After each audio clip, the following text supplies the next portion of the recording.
Good afternoon. I'm Chasity Stubbings. For my human resource management project, I chose to do an interview of a human resource professional, more specifically, a talent acquisition consultant. Before I get into the interview, I'd like to lay some basic terminology out there. Our definition: what is human resource management? Well, it's the utilization of individuals to achieve organizational missions and goals is what you'll hear me use a lot throughout this presentation. But we all know that the employee is the organization's greatest asset, and human resource management is all about managing those assets appropriately. That's done through these 6 HR functions that are listed here. I'm not going to read them all to you, but the staffing function is the one that we'll talk about today in our presentation. So who is responsible for these HR functions? Well, in today's corporate world, the managers throughout the organization at all levels, they work cooperatively with what is called a strategic human resource professional.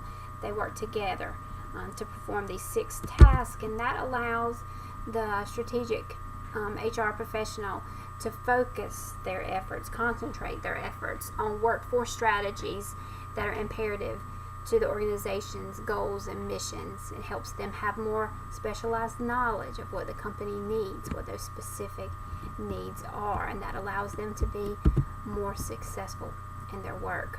So the strategic HR professional I chose to interview was Ms. Diane Hobbs. She is a senior talent acquisitions consultant for Vida Medical Center, and their goal, their mission, is to improve the health and well-being of Eastern North Carolina. So how does she focus strategically? What does she work on as a talent acquisitions consultant for a major medical center? And what she works on is a staffing shortage that is plaguing all of the medical community right now. It's our nursing shortage, and we have some statistics here from the Bureau of Labor Statistics Employment Projections. But basically what it says is what most people know, and that is the baby boomer generation is growing older, and as they grow older, more health care is needed. But also, as they grow older, they're retiring out of their nursing positions, or they can't work anymore, and so you have the need for replacement nurses for those nurses, and that brings the total of nurses needed in the workforce up. It's projected to be 1.09 million by 2024. Of course, that shortage is being felt everywhere, and the recruiting culture for nurses is just highly competitive. So that is Diane's focus. Her focus is recruiting nurses in a timely and effective manner. So how does she do that? Well, it's not just her alone. It's a major medical center, Vida is, and so she has a whole team there. So their department there divides their workload into units, clinical units, so to speak.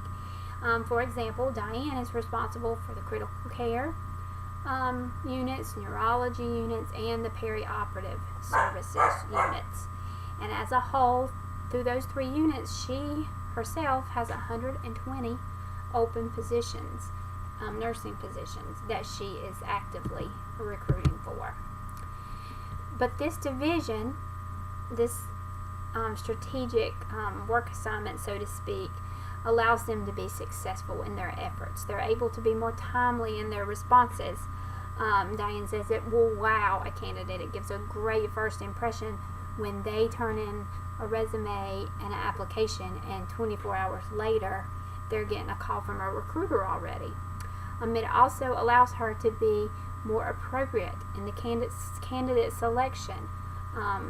She doesn't want to choose an incorrect nurse for an incorrect unit. That's just time wasted on both ends there.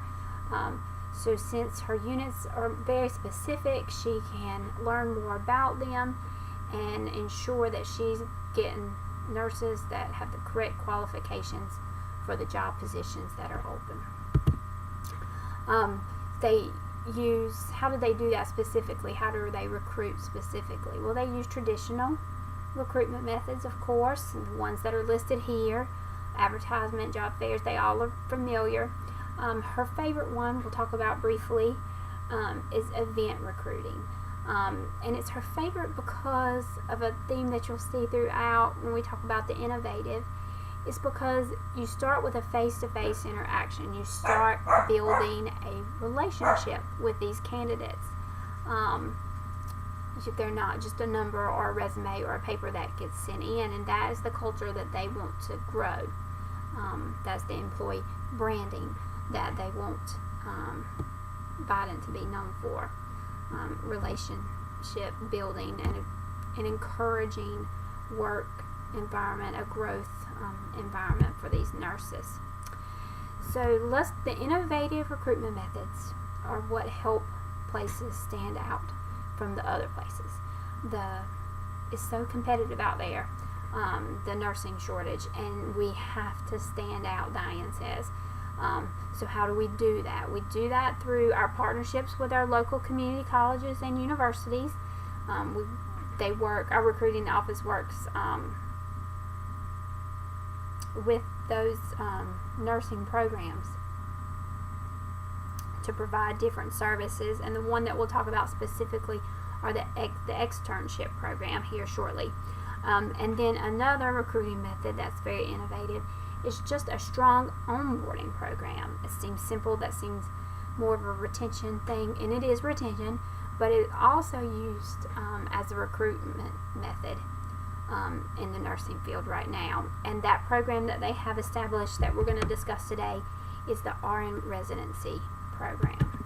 So the externship is really neat. It's very much like an internship, except the student gets paid. That's right, they get paid, and they receive clinic credit hours towards their degree. Every student's dream, right? You're getting paid to do your clinic hours, and it usually lasts about 6 weeks.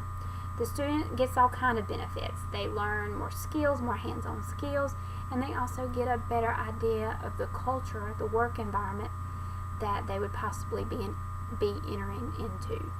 And the manager also benefits because, again, we get to start a relationship with them early, even before long-term employment, and you also get to observe them in a more natural environment, or more accurate environment, so to speak, than a clinic or a classroom. So the other program, the onboarding program that they have designed, and Diane gets to offer to nursing candidates, is the RN residency program. Now, it is directed towards new graduates. New graduates don't have as much confidence as a nurse that's worked for 15 years. They're getting ready to enter a work field out of school, and they don't have any experience. They're nervous. They need support, and that support is a big recruiting card, so to speak.